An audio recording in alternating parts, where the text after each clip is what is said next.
क्या आप कल्पना कर सकते हैं कि भारत में कोई भारत की प्रधानमंत्री कहे, ए स्वीटी मैं हमेशा तैयार हूं, या पाकिस्तान के राष्ट्रपति से कह दे कि तूने मेरी बाइक के पैसे नहीं चुराए दिए थे, तेरा आधा देश हमने ले लिया।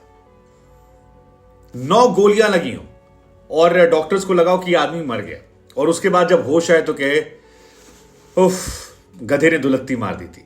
डॉक्टर भी माथा पकड़ लिया, ये कैसा आदमी है जिसने कभी इंदिरा गांधी से कहा कि सुनिए मेरी नाक लंबी है लेकिन मैं हर जगह घुसेड़ता नहीं हूं।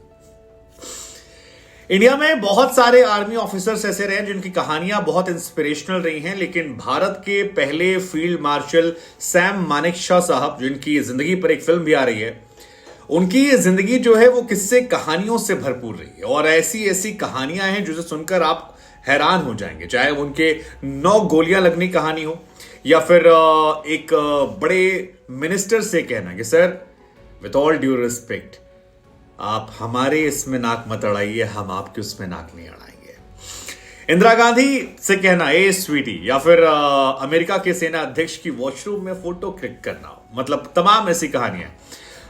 ही was too good. Yahya Khan Pakistan के राष्ट्रपति हुआ करते थे, उनके साथ भी एक किस्सा है दोस्ती यारी का। वैसे बाय द वे ये दोनों साथ में इंडियन आर्मी में थे, इंडियन ब्रिटिश आर्मी में, जो बाद में अलग अलग हुए, एक पाकिस्तान एक इंडिया। महीना अप्रैल का था, साल 1971 था, जब सैम मानेकशॉ साहब को इंदिरा गांधी जी ने बुलाया और कहा कि इधर आइए आप, ये देखिए ये असम के, पश्चिम बंगाल के, त्रिपुरा के तमाम मुख्यमंत्रियों के हमारे पास तार पड़े हैं। वो कह रहे हैं घुसपैठिए लगातार आ रहे हैं, शरणार्थियों की संख्या दिन रात बढ़ती जा रही है, आप कुछ करते क्यों नहीं? आप जाइए इंडियन आर्मी का इस्तेमाल कीजिए और इस प्रॉब्लम को सॉल्व कीजिए।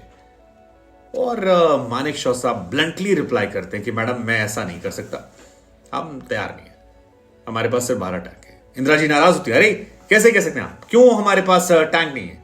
और उनकी आंखों में आंखें डाल के कहते हैं मैडम आप वित्त मंत्री भी हैं प्राइम मिनिस्टर होने के साथ साथ, ये तो आप बताइए कि आपके पास पैसे क्यों नहीं है और हमारे पास 12 टैंक क्यों है? हमें टाइम दीजिए, अगर आप हमें टाइम देंगी तो फिर 100% सक्सेस फॉर्मूले के साथ हम आएंगे, और ऐसा आएंगे कि फिर पाकिस्तान को वो जवाब देंगे जो वो भी याद रखेंगे।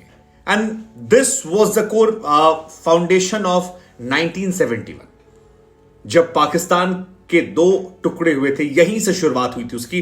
वो बढ़ती शरणार्थियों की संख्या, इंदिरा गांधी की सैम मानेकशॉ से बात, और उसके बाद जो इतिहास रचा गया 1971 में, कैसे पाकिस्तान के 2 हिस्से हो गए, 90,000 सैनिक जो हैं वो अनकंडीशनल सरेंडर करते हैं। और इन सारी कहानियों के पीछे सैम मानेकशॉ की कहानी है, जिसके बारे में जानना चाहिए। इसको लेकर फिल्म भी आ रही है, हमें लगा कुछ किस्से कहानी हम भी आपको सुना देते हैं। सैम मानेकशॉ एक जिंदा दिल इंसान थे, और उनकी जिंदा दिली कहानी अगर आपको जाननी है तो आपको वो किस्सा सुनना पड़ेगा जो 1942 में हुआ। 1942 में जापान में जापानी सेना जो है वो बर्मा में आगे बढ़ रही थी, और वहां पर सैम मानेकशॉ साहब को एक कमांडर बनाकर भेजा गया। 22 ऑफ फेब को वहां जाते हैं, जापानियों की तरफ से गोलीबारी होती है और सैम मानेकशॉ के शरीर में 9 गोलियां दाग दी जाती है। अब आमतौर पर 9 गोली किसी को मारी जाए तो वो जिंदा नहीं बच सकता, उसके फेफड़े, लीवर सब डैमेज हो गए थे।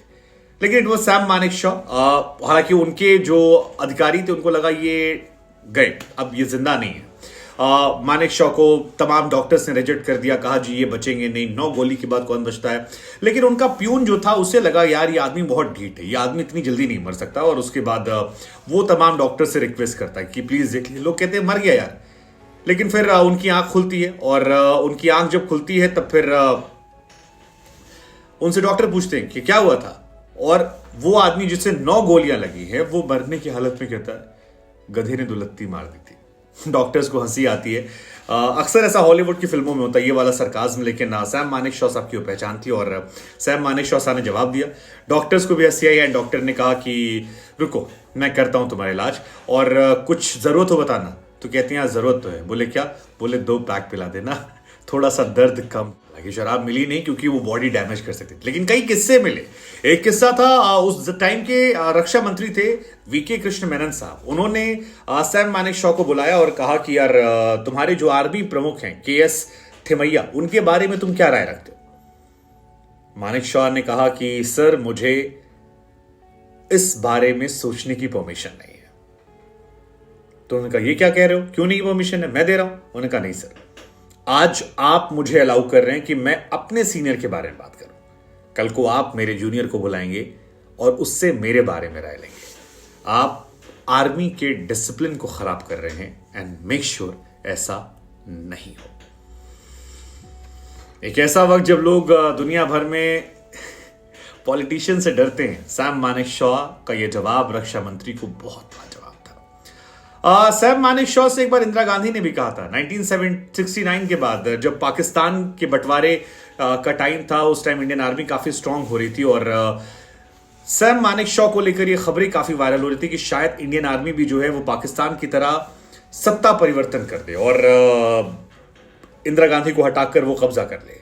इंदिरा गांधी ने बुलाया सैम को और कहा, सैम लोग मुझसे कहते हैं कि सबसे ज्यादा तुमसे डरने की जरूरत है। उन्होंने कहा, मैम मेरी नाक जरूर बड़ी है लेकिन मैं हर जगह नहीं घुसेड़ता हूं, आप पॉलिटिक्स कीजिए, मुझे मेरा काम करने दीजिए, मैं सिर्फ आर्मी। सैम मानेकशॉ साहब की दूरदर्शिता थी, वो हमेशा कहते कि यार पाकिस्तान में आर्मी का इन्वॉल्वमेंट ज्यादा है, इस चक्कर में पाकिस्तान की हालत है। उनका ये मानना था कि आर्मी में पॉलिटिक्स नहीं होनी चाहिए और जब तक ऐसा है तब तक कहानी चलती रहेगी। ये भी अपने आप में एक जबरदस्त किस्सा था।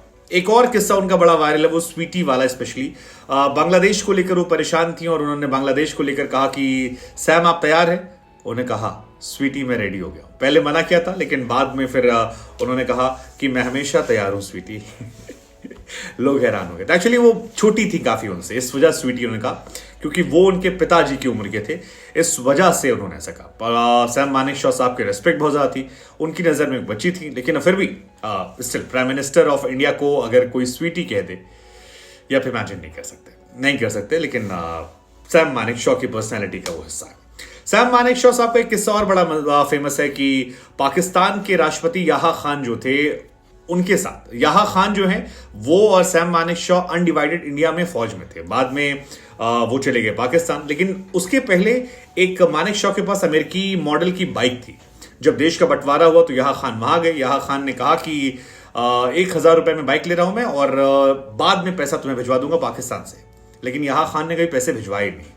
अब मानेकशॉ ने जब 90,000 सैनिकों का वो पूरा रहा मामला, 71 में बांग्लादेश बना, तो उनकी तरफ से स्टेटमेंट दिया गया कि एक बाइक के बदले हमने, और ये उनकी पर्सनैलिटी का हिस्सा है। वो हमारे बीच नहीं है, लेकिन उनके किस्से कहानियां लोगों को जानना जरूरी है और मुझे लगा कि कहानियां आपको सुनाए ताकि आप भी उस ग्रेट पर्सनैलिटी को नमन कर सकें। बहुत सारे और भी किस्से हैं उनके, अपनी स्टाइल उनका रहा है, लेकिन सैम मानेकशॉ साहब, we need more people like you. Thank you sir.